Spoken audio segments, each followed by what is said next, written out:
Salut à toutes et à tous et bienvenue sur Pop Movie. Et oui, maintenant j'ai un corps.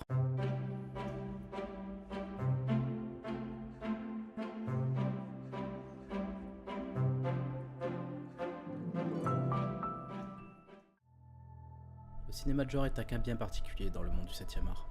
Souvent rejeté ou considéré comme une sous-culture, ils ont eu du mal au fil des années à trouver une place de qualité au sein du cinéma. Remis au goût du jour après une longue traversée du désert, parsemée de suites toutes plus limitées les unes que les autres, de slashers anecdotiques et de films d'esprit, disons, fantomatiques, la qualité était quand même en baisse. Mais nous ne sommes pas ici pour parler de ça. Le Fossoyeur a d'ailleurs fait une excellente vidéo que je vous recommande sur les films d'horreur, le lien sera dans la description. Non, si nous sommes ici, c'est pas pour chanter les démons de minuit. Non, en effet, nous sommes bel et bien ici pour parler de La Maison Winchester, le film d'horreur de la journée.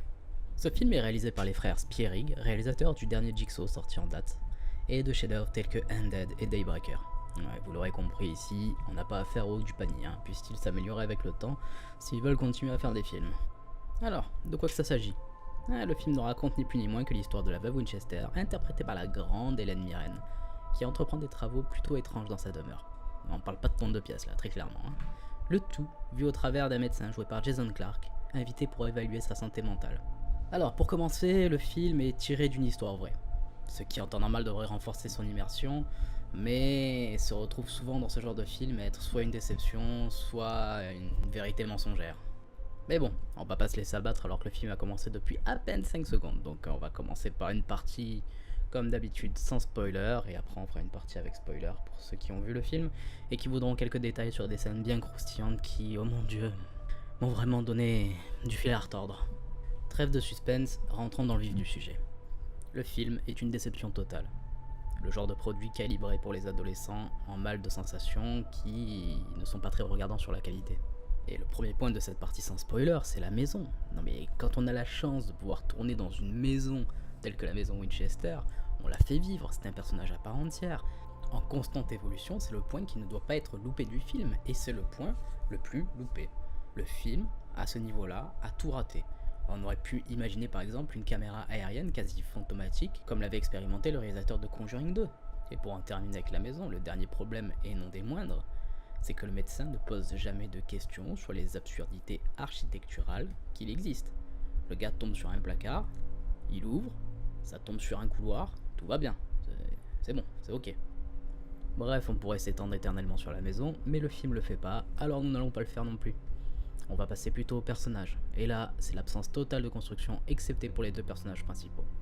En effet, la fille, interprétée par Sarah Snook, pas lui mais elle, et son fils sont oubliés et oubliables. Aucun traitement, donc aucun attachement, aucun suspense. On va pas spoiler ici, mais honnêtement, ça aurait mérité un peu plus de traitement.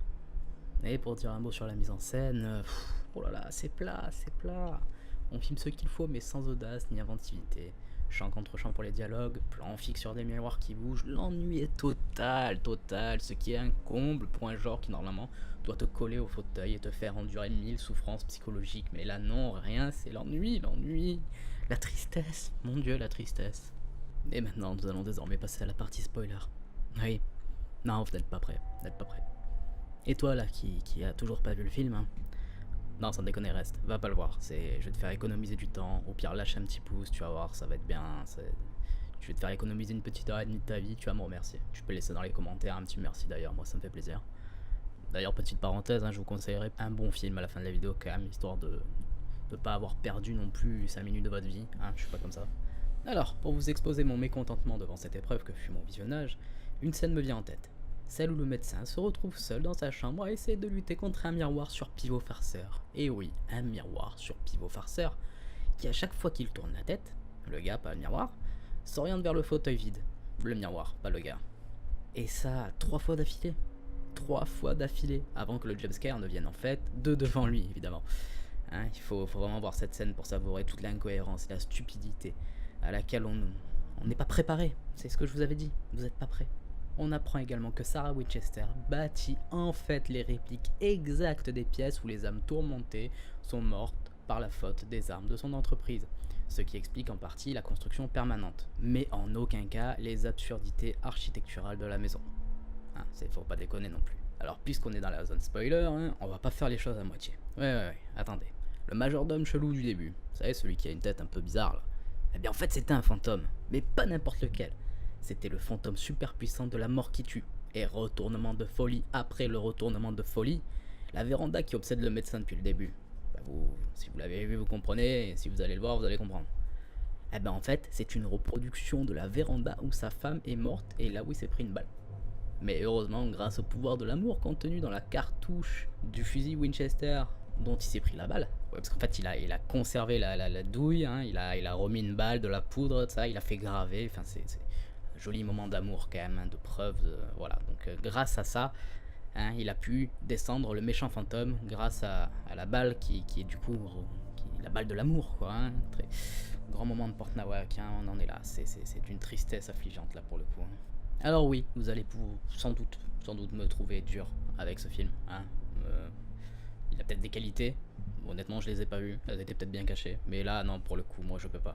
J'ai pas aimé ce film. Hein. Il me rappelle à quel point les bons films de genre sont rares et à quel point en voir de bons me manque. Ouais, non, là, c'était vraiment pas bien. Pas bien du tout. Alors, en sachant que ce film est disponible en téléchargement légal puisque c'est un direct ou DVD. Donc voilà, la question qui se pose c'est est-ce qu'il faut critiquer un direct ou DVD pareil qu'un film qui sort au cinéma? Alors pour ma part oui, parce qu'il y a de bons acteurs. Je n'étais même pas au courant que c'était un direct ou DVD jusqu'à ce que j'essaye de le regarder. Donc voilà, je pensais vraiment que ça allait sortir au cinéma. Donc voilà, c'est un direct ou DVD, ça se comprend, mais la problématique est là quoi. Est-ce que on est condamné à avoir des directs ou DVD moyens? Et ça soulève le problème de Netflix aussi, qui sort des films qui sont pas excellents. C'est pas des mauvais films, mais c'est pas excellent. Et pour en revenir aux films d'horreur, ce genre de produit dessert complètement la cause des films d'horreur. Il faut attendre que des réalisateurs comme James Wan nous réalisent des très bons films d'horreur pour voir de la qualité. Alors que les trois quarts du temps au cinéma, vous avez des films d'horreur, comme je disais tout à l'heure, pour adolescents qui sont là juste pour donner des sensations et pas de qualité. Ou alors, exception faite sur certains directs ou DVD ou certains films vraiment sortis de nulle part, comme celui que je vais vous conseiller à la fin, qui là sont des surprises et c'est pour ça que je m'efforce de tout regarder en termes de sortie de films d'horreur, parce que des fois il existe des pépites qui vont passer au travers de toutes les critiques et de toutes les sorties et de toutes les news et qui vont être vraiment des pépites. Donc voilà, c'était la critique de la malédiction Winchester.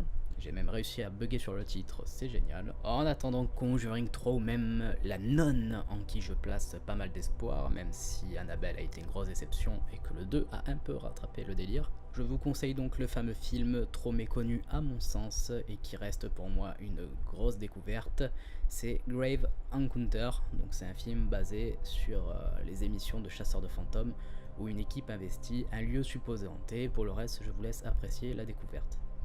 N'hésitez pas à me donner votre avis dans les commentaires juste en dessous sur le dernier film que je vous ai conseillé ou le film de la critique si jamais vous avez eu le courage de le regarder ou que vous, par malheur, vous l'avez déjà vu. Désolé, c'est pas de chance. Voilà, vous pouvez vous abonner à la chaîne et laisser un commentaire, un pouce en l'air si la vidéo vous a plu. Je vous donne rendez-vous à très bientôt pour la suite. Allez, à plus les pops.